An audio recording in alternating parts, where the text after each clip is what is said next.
Payment पर दुकानदार और खरीदार दोनों को टैक्स में छूट देगी सरकार। आवास से खास बातचीत में नीति आयोग के सीईओ ने भी माना, डिजिटल लेन देन को बढ़ावा देना चाहती है सरकार। सबसे फास्टेस्ट पंचायत जो कैशलेस बनेगी, उन 50 पंचायत को हम digital payment award of honour देंगे। नोटबंदी के 27 दिन बाद भी नहीं दूर हुई कैश की किल्लत। आज भी एटीएम पर लंबी कतारें, संसद के दोनों सदनों में हंगामा। सरकार बहस को तैयार, लेकिन वोटिंग पर अड़ा विपक्ष। आरबीआई बुधवार को दरों में कर सकता है 4.25% की कटौती। सीएनबीसी आवास के बैंकर्स पोल में ज्यादातर ने कहा अगले एक साल में 3.25% कटौती की उम्मीद। तो शुरुआत के बाद बाजार में लौटी रौनक। सेंसेक्स 118 पॉइंट रहा, निफ्टी 8,100 के पार निकला। यूरोपियन बाजार में तेजी से मिला सहारा। हार्ट अटैक के बाद लाइफ सपोर्ट पर तमिलनाडु की मुख्यमंत्री जयललिता। सलामती के लिए दुआओं का दौर जारी। डॉक्टरों भी जी जान से जुटे हैं। चेन्नई समेत राज्यों में कई जगह हाई अलर्ट।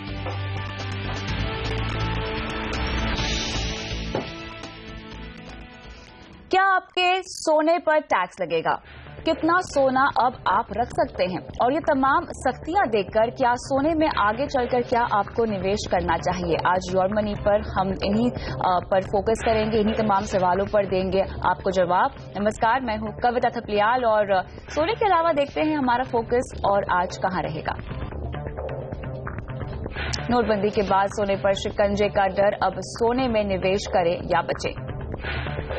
अगर सोने में लगाना हो पैसा तो कौन सा विकल्प है सबसे बेहतर? पोर्टफोलियो में ज्यादा फंड रखने के नुकसान। नोटबंदी के बाद सरकार ने सोने पर टैक्स को लेकर पिछले हफ्ते सफाई दी। हालांकि फिर लोगों को सोना रखने पर जो लिमिट है उस पर डर लगने लगा है। और यही नहीं, अमेरिका में ब्याज दरें बढ़ने की काफी संभावना है, जिससे सोने की कीमतों में भी गिरावट आ सकती है। और ऐसे में सोने को लेकर निवेशकों को क्या करना चाहिए, आज इसी पर हमारा फोकस रहेगा। और हमारे साथ तमाम सवालों के जवाब देने के लिए आनंद राठी प्राइवेट वेल्थ मैनेजमेंट के सीईओ फिरोज अजीज आज जुड़ रहे हैं। आपका स्वागत है फिरोज। तो यहाँ पर काफी कंफ्यूजन है। नोटबंदी के बाद हमने देखा कि जितना सोना आपके घर में पड़ा हुआ है, खासतौर से चूंकि हाउसवाइफ्स बहुत सोना इकट्ठा करके रखती हैं। ट्रेडिशनली अगर हम देखें तो सोना एक ऐसा एसेट क्लास है जहां पर हर भारतीय का निवेश होता है। अगर हम गोल्ड ज्वेलरी की बात करें या अगर हम ईटीएफ या गोल्ड फंड के जरिए भी देखें तो लोग सोने को बहुत पसंद करते हैं, बहुत निवेश करते हैं। लेकिन जिस तरह से हमने देखा है कि सख्ती की संभावना बढ़ती जा रही है, लोगों में कंफ्यूजन और डर भी बढ़ने लगा है कि कहीं उनके पास जो सोना जमा पड़ा हुआ है उस पर टैक्स न लग जाए। क्या क्या सरकार की तरफ से इसको लेकर बयान अब तक आ चुके हैं और कैसे ये कंफ्यूजन हम दूर करें? देखिए, बिल्कुल, अगर आपके पास गोल्ड जमा हुआ है काफी अरसे से जो कलेक्ट करते हैं हाउसवाइफ, जैसे आपने कहा कि हर इंडियन हाउसवाइफ का एक एस्पिरेशन होता है कि गोल्ड जितना ज्यादा हो जाए उतना अच्छा है, बच्चों की शादी के लिए जमा करते हैं। तो उसमें अगर आपने लेजिटिमेट सोर्स से अगर गोल्ड इकट्ठा किया है तो उसमें कोई रिस्क नहीं है। जैसे गवर्नमेंट ने क्लैरिफाई किया कि अगर आपने अपनी लेजिटिमेट इनकम से टैक्स भर के अगर आपने गोल्ड खरीदा है, एनी अमाउंट, कोई भी क्वांटिटी आपने खरीदी है, तो उसमें कोई रिस्क नहीं है और उसमें कोई भी दो राय नहीं है कि उस पर ₹1 का टैक्स एक्स्ट्रा नहीं लगेगा, क्योंकि आपकी गोल्ड होल्डिंग है। रहा सवाल, अगर आपके पास जो गोल्ड होल्डिंग है वो आपके एक्सप्लेनेबल इनकम सोर्सेज से ज्यादा है और आपकी कमाई उसको जस्टिफाई नहीं करती है, तो उसमें एक लिमिट डाली गई है कि 500 ग्राम एक हाउसवाइफ, मैरिड हाउसवाइफ को लिमिट दी गई है, अनमैरिड लेडी को 250 ग्राम्स की और एक मेल सिटीजन को 100 ग्राम्स की। This is unexplainable holding without income sources. और जो भी इनकम सोर्सेज से आपने खरीदा है उसमें बेफिक्र रहें, कोई एक्स्ट्रा टैक्स डेफिनेटली नहीं लगेगी। यही क्लैरिफिकेशन गवर्नमेंट से आती हुई दिख रही है। I think that should be believed. लेकिन सोने की खरीदारी में आगे चल के कोई लिमिट यहाँ पर लग सकती है, इसका भी बहुत बड़ा डर है लोगों में। देखिए, अब मेरे हिसाब से आगे चल के भी टैक्स पेड, अब हमारी इंडिया कंट्री मूव कर रही है थोड़ी कैश पेमेंट्स, कैशलेस पेमेंट्स में। तो अगर आपकी लेजिटिमेट सोर्सेज हैं और आपके बैंक डिपॉजिटेड कैश है, उससे अगर आप खरीदें, उसमें लिमिट मेरे हिसाब से डेफिनेटली नहीं लगनी चाहिए, क्योंकि एडिक्वेट गोल्ड इंडियन मार्केट में भी है और अपने हाउस होल्ड्स में almost significantly large, almost 75 lakh crore का गोल्ड इंडियन हाउस होल्ड के पास है। तो उसमें खरीदना बेचना मना करना एक बहुत बड़ा बड़ा स्ट्रॉन्ग स्टेप होगा, I don't think that step would be taken. तो यहाँ पे जो लिमिट्स अभी तक तय की गई है, उसके बाद अगर उससे ज्यादा हमारे पास सोना होता है तो क्या वो जब्त कर लिया जाएगा या उस पर टैक्स लगेगा? देखिए, उसको जब्त करने का ये मायने है कि अगर आपके पास कोई सर्च होती है और इनकम टैक्स की एक रेड होती है, तो उसमें जो भी एक्स्ट्रा गोल्ड दिखेगा, अगर आपकी फैमिली में चार मेंबर्स हैं, उसके हिसाब से अगर आपकी इतनी लिमिट है और उससे ज्यादा की लिमिट से ज्यादा गोल्ड है, तो डेफिनेटली वो टेम्पररीली सीज किया जाएगा और उसके हिसाब से आप अगर टैक्स विद पेनल्टीज और सेस पे कर दें तो वो गोल्ड आप रिलीज करा सकते हैं। यानी पूछताछ होगी डेफिनेटली। लेकिन ऐसे में क्या हमें सोने में निवेश करने से अब डर जाना चाहिए? देखिए, मेरे हिसाब से अगर आपकी स्ट्रेटजी के हिसाब से और आपकी कंजम्पशन के हिसाब से दो कारण हो सकते हैं एक आदमी को गोल्ड, एक फैमिली को, एक हाउस होल्ड को गोल्ड रखने का। एक तो हो सकता है कंजम्पशन है, शादियों में, ब्याहों में आपके जो काम आता है गोल्ड, वो एक पर्पस है, और दूसरा इन्वेस्टिंग का पर्पस है। मेरे हिसाब से गोइंग फॉरवर्ड इन्वेस्टमेंट की जो लुक्रेटिवनेस गोल्ड की जो थी, बरकरार थी, वो काफी कम होती दिख रही है। और बट गोल्ड एक बहुत अच्छा डॉलर के लिए हेज है, क्योंकि वो गोल्ड इंडियन एसेट नहीं है, ग्लोबल एसेट है, और उसको आप खरीदें तो इमीडिएटली आपकी डॉलर एक्सपोजर बन जाती है, तो उसमें एक हेज इनबिल्ट हो जाता है, डॉलर करेंसी हेज इनबिल्ट हो जाता है। तो इन्वेस्टमेंट के तौर पे उसकी रेलेवेंस थोड़ी कम होती दिख रही है, बट कंजम्पशन के पर्सपेक्टिव से तो definitely it is up there. बिल्कुल, लेकिन अगर मैं निवेश के लिहाज से भी यहाँ पर समझना चाहूँ, चूंकि हम फिजिकल गोल्ड भी बहुत खरीदते हैं और निवेश के लिहाज से भी इसको बहुत बेहतरीन एसेट क्लास माना जाता है, जैसा कि आपने भी कहा कि इन्फ्लेशन को बीट करने में सोना काफी हद तक काम भी आया है। लेकिन अब इन तमाम सख्तियों को ध्यान में रखते हुए अगर मुझे निवेश करना हो सोने में और मेरे पोर्टफोलियो में, जैसे कि ट्रेडिशनली हम कहते हैं कि 5 से 10% एक्सपोजर आप दे सकते हैं, क्योंकि अगर आप ज्यादा रिस्क नहीं उठाना चाहते तो आप सोने में निवेश कर सकते हैं, लेकिन 10-15% से ज्यादा का नहीं होना चाहिए। क्या अब भी इस पर मुझे बरकरार रहना चाहिए? बिल्कुल, बट आपको एक जरिया, जो देखो गोल्ड खरीदते हैं तो 2-3 बहुत इंपॉर्टेंट पॉइंट्स होते हैं। फर्स्ट पॉइंट होता है ट्रांजैक्शन कॉस्ट। काफी लेमन इन्वेस्टर्स जो आम निवेशक हैं, वो ये ट्रांजैक्शन कॉस्ट को क्लियरली मेजर नहीं करते और ईटीएफ्स का जरिया नहीं यूज करते। अगर आपको गोल्ड खरीदने बेचने में अगर 3 से 4% अगर ज्वेलर चार्ज कर दे, तो आपकी 6 से 8 महीने की रिटर्न उन्होंने अब्सॉर्ब कर ली। तो ट्रांजैक्शन कॉस्ट एक बहुत इंपॉर्टेंट पहलू होता है। तो गोल्ड ईटीएफ्स को डेफिनेटली आप प्रेफर कर सकते हैं, ताकि वो लिक्विडिटी भी रहे, ट्रांसपेरेंसी भी रहे, और बाइंग एंड सेलिंग का जो ट्रांजैक्शन कॉस्ट कहते हैं वो मिनिमल रहता है। ये फर्स्ट पहलू होता है। दूसरा, उसकी क्वांटिटी, जैसे आपने कहा 10 to 15% इन्वेस्टमेंट पर्सपेक्टिव से, जब अगर आपको लगता है कि रिस्क एवर्जन बढ़ती है ग्लोबली, ऐसी सिचुएशन में जैसे आपने कहा इंटरेस्ट रेट्स बढ़ते हुए दिख रहे हैं यूएस में, तो उसमें फ्लाइट ऑफ कैपिटल गोल्ड में इतनी नहीं होती, और उसमें आपको थोड़ा आपकी स्ट्रेटेजिक एलोकेशन को थोड़ा कम करके 5% की टैक्टिकल एलोकेशन तक ही रखना चाहिए, ना कि अपनी फुल कैपेसिटी गोल्ड की आज यूज करनी चाहिए। बिल्कुल, लेकिन साथ ही जिस जरिए से आप निवेश कर रहे हैं वो भी काफी मायने रखता है। आपने कहा कि फिजिकल गोल्ड तो आप ना ही खरीदें तो बेहतर है। अगर आपको निवेश करना है तो शादी ब्याह के इस्तेमाल के लिए बात अलग है, लेकिन अगर हम निवेश करना चाहते हैं तो क्या हमें सॉवरेन गोल्ड बॉन्ड्स को कंसिडर करना चाहिए, या आपको लगता है कि हम फंड्स, गोल्ड फंड्स में या ईटीएफ के जरिए निवेश करें? देखिए, सॉवरेन गोल्ड बॉन्ड्स बहुत इंपॉर्टेंट नए एसेट क्लास हैं जो रिसेंटली स्टार्ट हुई है एक आम निवेशक के लिए।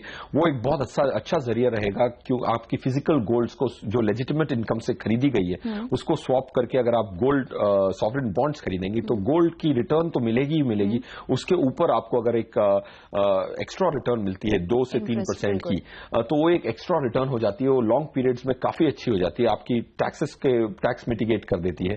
तो ट्रांजैक्शन कॉस्ट अभी रिवर्स हो गया, आपको ट्रांजैक्शन कॉस्ट पहले पे करना था, अब गोल्ड होल्ड करने की आपको एक रेम्यूनरेशन मिलती है 3%, 2.5 से 3% की। Gold bond, sovereign gold bonds is a very important new asset class which should be explored for your. बिल्कुल, लेकिन साथ ही यहाँ पर 8 साल के लिए मुझे उसको होल्ड करना पड़ेगा, या मैं बीच में कुछ टर्म पूरा होने के बाद एग्जिट भी कर सकती हूँ? डेफिनेटली, जैसे आपने कहा एक मिनिमम लॉक इन पीरियड है, फिर उसके बाद ट्रेडेबल हो सकते हैं, बट अनफॉर्चुनेटली इसकी आज की प्रेजेंट सिचुएशन में इनकी ट्रेडिंग बहुत थिन है और आप अपने ह्यूज क्वांटिटीज में ट्रेड नहीं कर पा रहे हैं। बट जैसे इसकी अवेयरनेस बढ़ेगी 1-2 साल में, आई थिंक इनकी जो वॉल्यूम्स है एक्सचेंज पे ट्रेड की, वो काफी बढ़ने की संभावना है। तो दर्शक जो खरीदना चाहते होंगे वो अब कब खरीद सकते हैं? यहाँ पे सरकार कैसे कैसे गोल्ड बॉन्ड्स इशू करती है?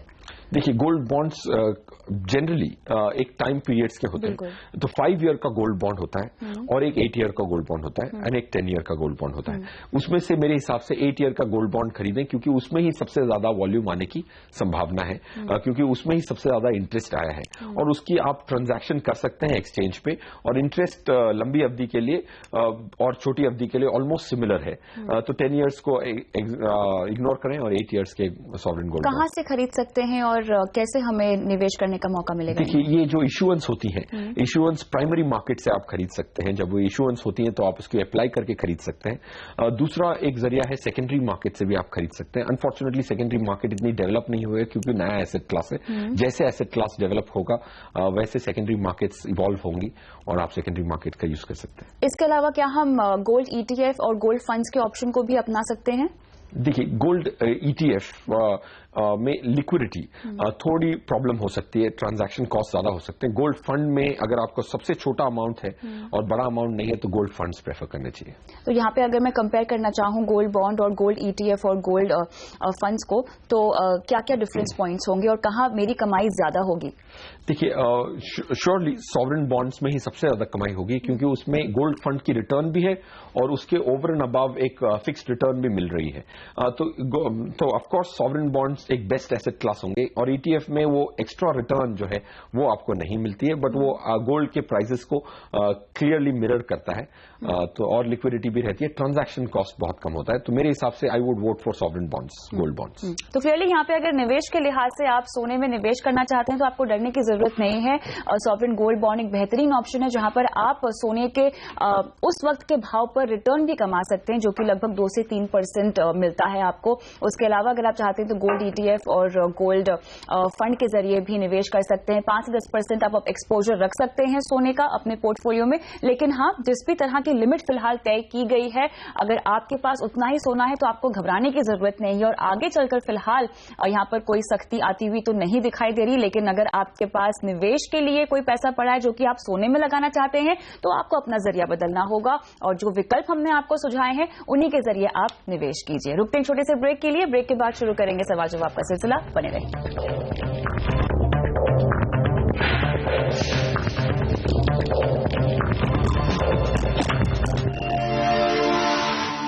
योर मनी में अब लेते हैं दर्शकों के सवाल, और डॉल्फी डिसूजा का सवाल लेते हैं। 44 साल की इनकी उम्र है, दुबई में रहती हैं और कुछ इन्होंने अपने लिए गोल्स यहाँ पर लिखे हैं, निर्धारित किए हुए हैं, जो हम आपके साथ शेयर करते हैं। डॉल्फी को हम फोन पे ट्राई कर रहे हैं कि वो हमसे बात कर पाए, लेकिन उस बीच उनके कुछ डिटेल्स हैं।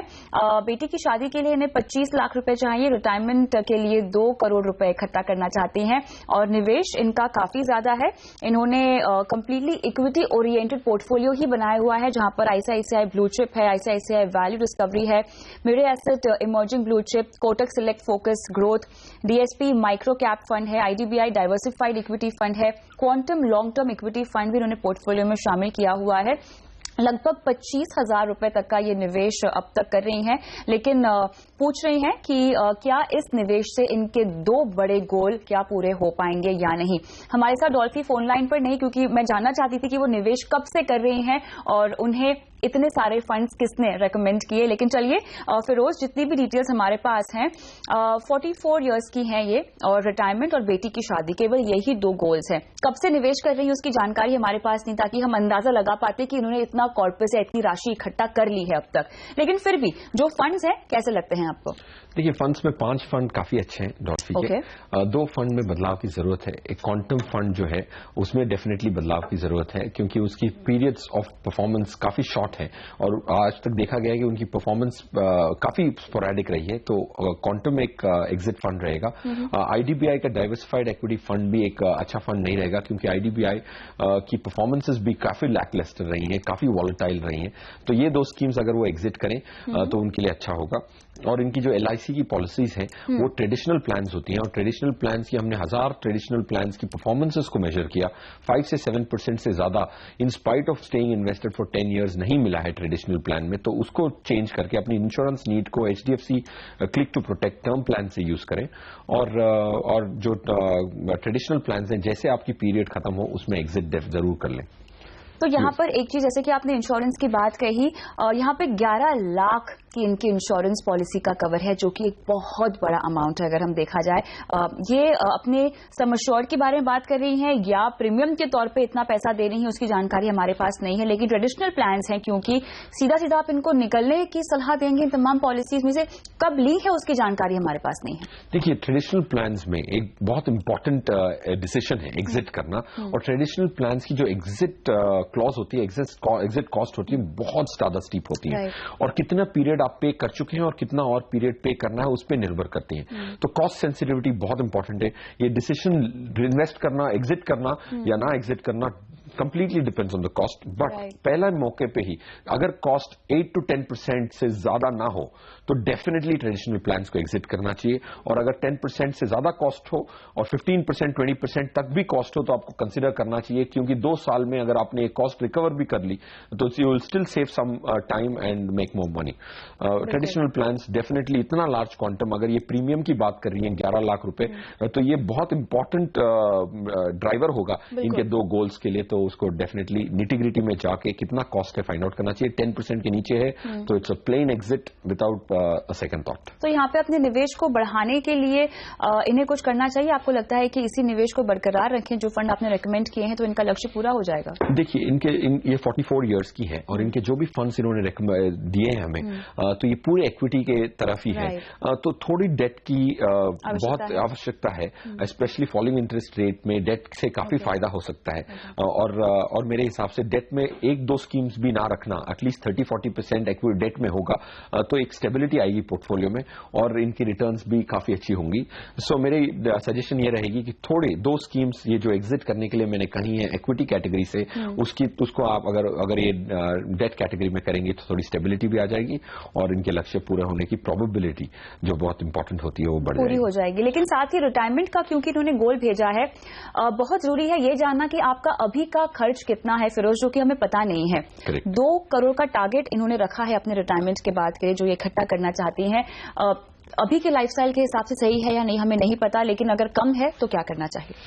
देखो, जैसे आपने कहा ये दुबई में भी रहती हैं, बिल्कुल, तो इनकी जो इन्फ्लेशन नंबर्स होंगी बहुत डिफरेंट होंगी। इंडिया में इन्फ्लेशन नंबर्स काफी स्टीप हैं, दुबई में थोड़ी कम है क्योंकि वो। और रिटायरमेंट के बाद, मैं आपको काट रही हूँ, माफ कीजिएगा, रिटायरमेंट के बाद वो दुबई में ही रहना चाहेंगी या भारत में आ जाएंगी, उसकी भी हमारे पास क्लैरिटी नहीं, क्योंकि उस हिसाब से उनका जो जीवन शैली का जो खर्च है, लाइफस्टाइल का खर्च है, वो बदल जाएगा। बिल्कुल बिल्कुल बिल्कुल। अगर वो रिलोकेट करेंगी इंडिया में तो इंडियन पर्सपेक्टिव से स्ट्रेटजी बनानी पड़ेगी। तो इसमें काफी इनसफिशिएंट डेटा है रिकमेंडेशन देने के लिए। बट अगर 2 करोड़ का कॉर्पस है तो आई थिंक इक्विटी और डेट में 60-40 करेंगी और निवेश को बरकरार रखेंगी तो डेफिनेटली रिटायरमेंट का गोल पूरा हो सकता है। बिकॉज 44 इयर्स की हैं तो 15 साल ऑलमोस्ट है इनको रिटायरमेंट को, तो आई थिंक 15 इयर्स में डेफिनेटली 2 करोड़ का लक्ष्य पूरा हो सकता है। तो क्लियरली डॉल्फी, आपको इन तमाम फंड्स में अब अपने निवेश को बढ़ाना है। जो आपने पोर्टफोलियो बनाया है उसमें से हमने कुछ सिलेक्टेड फंड्स में ही आपको निवेश को बरकरार रखने की सलाह दी है।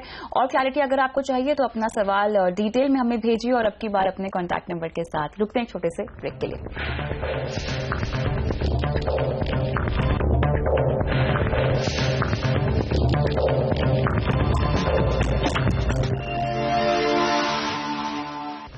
योर मनी में अगला सवाल अभिषेक मालका लेते हैं, हमारे साथ फोन लाइन पर है। अभिषेक, आपका पोर्टफोलियो हमारे पास है। सबसे पहला सवाल मैं आपसे ये पूछना चाहती हूँ, 12 फंड आपने पोर्टफोलियो में शामिल किए हैं, आपने खुद ये निवेश की रणनीति तय की अपने लिए? हाँ जी, मैंने खुद ही अपने लिए पोर्टफोलियो तैयार किया है। अच्छा, तो 12 फंड आप कब से निवेश कर रहे हैं? 2 से 3 साल हो गए। 2 से 3 साल हो गए। LIC की कौन सी पॉलिसी आपके पास है? मेरे पास LIC की जीवन बीमा है। जीवन बीमा है आपके पास? हाँ, जीवन आनंद है और नेक्स्ट न्यू लाइफ की है। ठीक है, टोटल 48,000 आप इसमें ईयरली प्रीमियम भर रहे हैं और आपने अपने लिए टर्म प्लान लिया है? नहीं लिया मैंने। हाँ जी, टर्म प्लान नहीं लिया। नहीं लिया है। आपकी ईयरली इनकम क्या है? About 10 lakh per annum. ठीक है, क्या गोल है इस निवेश के पीछे?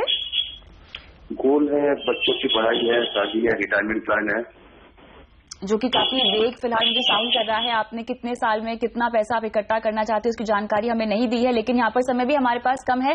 फिरोज, 12 फंड इन्होंने खुद रिसर्च करके अपने पोर्टफोलियो में शामिल किए। मेरे ख्याल से उन्होंने देखा होगा कि कौन से बेस्ट रिटर्न्स दे रहे हैं फंड, उनको अपने पोर्टफोलियो में शामिल कर लेते हैं। 12 फंड होने से क्या रिटर्न मेरा बढ़ जाएगा?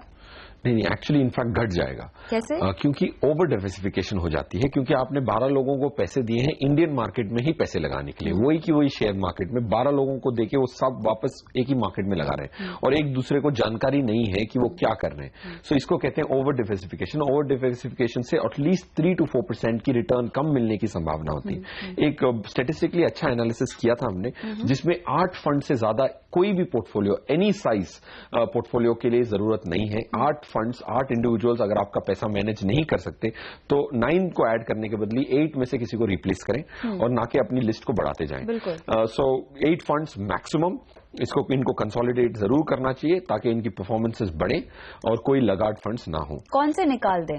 देखिए, इनके फंड्स जो है मोतीलाल ओसवाल के फंड्स हैं, उसकी हिस्ट्री बहुत शॉर्ट हिस्ट्री है और उनकी भी रिटर्न्स काफी वॉलेटाइल रही हैं, तो वो एक डेफिनेटली निकालना चाहिए। और फ्रैंकलिन के इनके 3 फंड है, स्मॉलर कंपनीज, हाई ग्रोथ और प्राइमा। तो उसमें से 3 में से बेस्ट फंड है प्राइमा फंड। उन 2 स्कीम्स को निकालें और प्राइमा फंड में कंसोलिडेट करें, ये बेस्ट रहेगा। बिल्कुल। साथ ही उन्होंने टर्म प्लान नहीं लिया हुआ है और LIC की 3 पॉलिसीज है, 48,000 ईयरली भरते हैं इसमें प्रीमियम। निकल जाना चाहिए क्या उनमें से? आई थिंक ट्रेडिशनल प्लान है जीवन आनंद, एक ट्रेडिशनल प्लान है, उसकी रिटर्न्स 5 to 7% से ज्यादा नहीं हो सकती। उसको निकलने का पहला मौका देखें और कॉस्ट जैसे मिनिमल हो उसको जरूर एग्जिट करें। उसमें कोई मेरिट नहीं है और ना तो कवर आपकी बहुत ज्यादा होगी, ना तो आपकी रिटर्न ज्यादा होगी। तो HDFC क्लिक टू प्रोटेक्ट से अगर आपने टर्म प्लान खरीदा, जैसे कविता जी ने इंडिकेट किया था कि टर्म प्लान रखेंगे तो आपके गोल्स को, लक्ष्य को अगर कोई इवेंचुअलिटी होती है तो उसको एक बैकअप मिल जाएगा। और प्लान भी रखना बहुत ज्यादा जरूरी है लाइफ में, स्पेशली अगर आपके 3-4 बहुत इंपॉर्टेंट गोल्स हों तो लाइफ में। अभिषेक, बिल्कुल। तो यहाँ पर अभिषेक क्लियरली आपको 12 नहीं 8 फंड्स अपने पोर्टफोलियो में रखने हैं, जिन पर सलाह आपको दे दी है। बाकी अपना निवेश, आपने जो इमरजेंसी फंड इकट्ठा किया है वो सही है। PPF में निवेश को आप बरकरार रखिए। LIC की पॉलिसी अगर आप निकल सकते हैं तो बहुत अच्छा है, क्योंकि वो निवेश बढ़ के आपके अगर म्यूचुअल फंड में आ जाएगा तो आपको ज्यादा मुनाफा कमाने का मौका मिलेगा। फिलहाल ये बदलाव कीजिए और कोई सवाल हो खासतौर से आपके गोल्स को लेकर जो आपने स्पेसिफाई नहीं किए हैं, कितने साल में रिटायरमेंट है, कितने साल में बच्चों की शादी है, कितने पैसे इकट्ठा करना चाहते हैं, उसको लेकर क्लैरिटी चाहते हैं तो अपना सवाल वापस से हमें भेज सकते हैं। बहुत बहुत शुक्रिया आज शो पर आने के लिए फिरोज इसी के साथ। और योर मनी पर अगर आपका भी कोई सवाल है जो कि insurance, mutual fund, credit card या लोन इनसे जुड़ा हुआ है तो अपना सवाल आप हमें व्हाट्सएप कर सकते हैं अपने नाम के साथ। आप हमें ईमेल कर सकते हैं mf@moneycontrol.com पे अपने कॉन्टैक्ट नंबर के साथ ही @kavita.th पे भी अपना सवाल भेज सकते हैं अपने कॉन्टैक्ट नंबर के साथ। तो फिलहाल योर मनी में इतना ही, इजाजत दीजिए, नमस्कार।